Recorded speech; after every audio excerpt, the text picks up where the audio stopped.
Au Bénin, nous allons faire place au mini-débat. Je suis avec Jacques Degbé. Bonjour. Bonjour René Sogo. C'est un week-end chargé. Hein. Oui.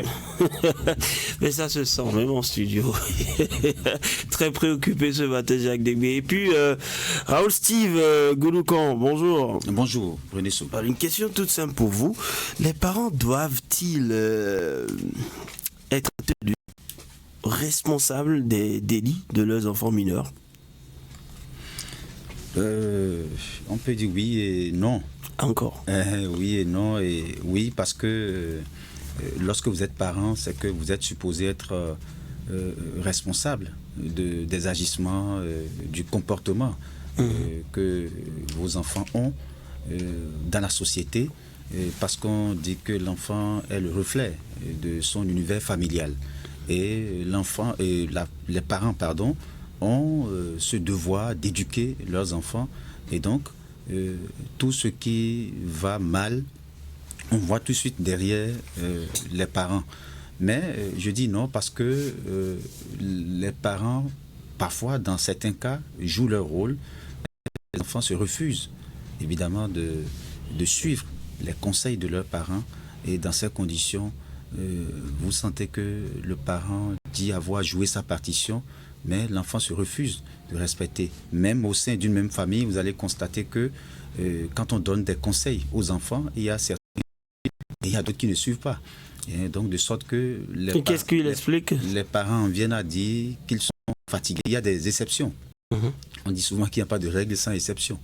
Le parent joue pleinement sa partition, il fait tout, il échange avec l'enfant, il lui donne les bons conseils, il lui dit ce qui est mauvais, et ce qui est bon, les bons comportements qui peuvent l'amener à s'imposer. Et si malgré tout ça, si le parent donne tout et qu'à l'arrivée, ça ne porte pas ses fruits, est-ce qu'il a été un mauvais éducateur ou comment?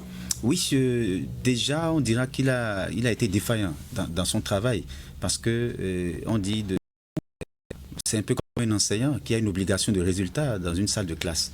Lorsque il y a des enfants qui ne comprennent pas le cours, c'est qu'il y a cette obligation-là de passer par tous les moyens pour les amener justement au pas.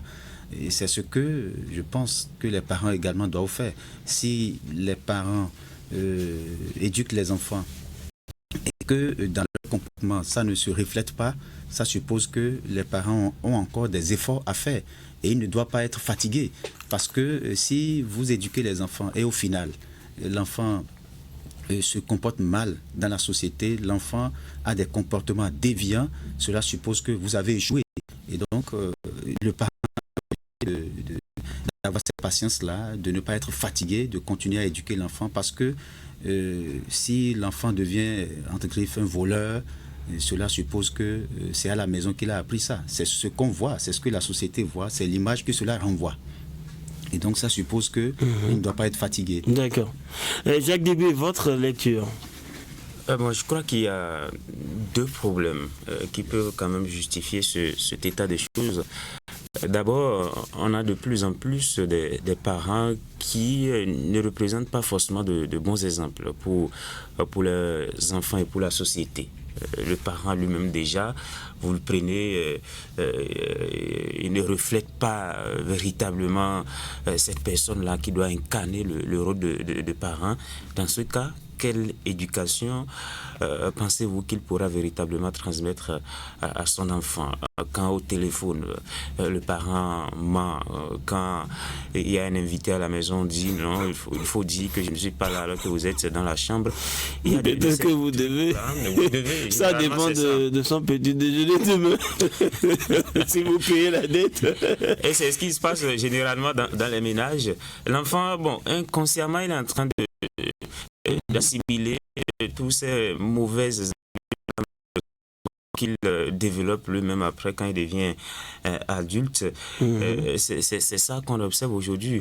L'autre chose, c'est que c'est la société aujourd'hui qui corrompt. Hein.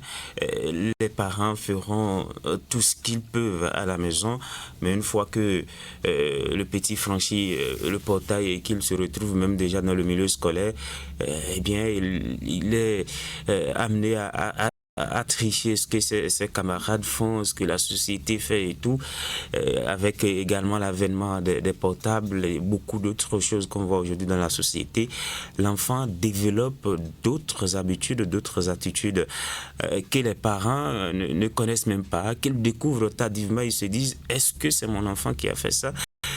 Il n'y croit pas parce qu'à la maison, voilà, vous avez le petit qui est pratiquement un saint, qui ne dit rien, qui respecte les consignes, mais une fois qu'il franchit le portail, il devient un autre garçon. Alors, même si il va commettre des erreurs, on l'attribue à son père. Vous, c'est difficile d'être parent. Vous avez l'impression d'avoir tout donné à votre enfant. Mais il ne suit pas votre chemin, il ne suit pas votre raisonnement et se comporte autrement. Vous ne comprenez même pas.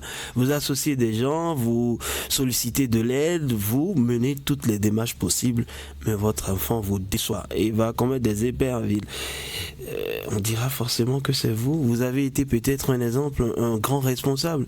Moi, j'avais travaillé avec quelqu'un de l'administration qui me disait que c'est plutôt leurs enfants qui se retrouvent sur ce chemin parfois parce qu'ils n'ont pas toujours le temps, mais qu'il y a d'autres parents qui consacrent du temps à leurs enfants, mais malheureusement les résultats ne suivent pas. Oui. Est-ce qu'il y a une autre force surnaturelle qui oriente les enfants?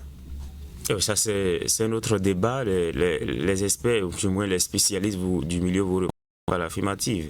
Ils vous diront qu'il y a des forces surnaturelles. Ils sont déterminés à faire ce qu'ils pensent. Oui. Le parent va donner tout ce qu'il peut, le petit déjeuner, il ne manque rien à la maison, les conseils. Il sanctionne même quand il le faut. Mais pourtant, l'enfant devient récalcitrant. Vous savez comment on l'appelle? L'enfant, on dit à Clito. Oui, il y a des enfants comme ça, Raoul, si vous nous connaissez. Il faut associer de la prière aussi, diront certains. Bref. Comment récupérer un tel cas? Non, vous savez, j'ai parlé d'exception. Il y a des parents qui sont très bien éduqués, qui jouent leur rôle, mais attention, nous avons aujourd'hui une société qui n'éduque pas, malheureusement, parce que quand l'enfant quitte la maison, avec toute l'éducation qu'il faut, les bons exemples qu'on lui montre. Il vient à l'école également, il a les enseignants, c'est la discipline, c'est la rigueur et tout, et qu'il doit prendre forcément par la rue, la société, je veux dire griffe. Malheureusement, c'est la société qui le corrompt, comme on le dit, et il y a également les mauvaises compagnies. Et la société que nous avons aujourd'hui, malheureusement, ce n'est pas celle qu'on a connue hier, où à la maison, à l'école et dans la société, on allait vous éduquer. Ce n'est plus le cas. Malheureusement, il y a la société qui fait que les enfants... La société en est pour quelque chose. La société doit suivre aussi les règles aujourd'hui. Vous tentez d'éduquer l'enfant de quelqu'un à sa place et vous vous retrouvez devant le tribunal. Vous êtes déjà en porte-à-faux avec la loi. Parce que c'est compliqué aujourd'hui, ce n'est plus comme hier où on pouvait te faire des remontrances, on pouvait même te frapper. Et lorsque les parents viennent, ils en rajoutent. Oui, ils te donnent encore une deuxième correction, pour dire que c'est bien fait. C'est très bien fait. Mais aujourd'hui, faire un enfant, ça coûte excessivement cher. Ah oui, et donc ça fait que c'est un peu compliqué. Et dans ces conditions, si vous avez des chances que des enfants vous écoutent, c'est bien. Mais s'ils ne vous écoutent pas, en dépit de tout ce que vous faites, et vous assumez en mauvais. Parce qu'il faut assumer en bien ou en mauvais. Donc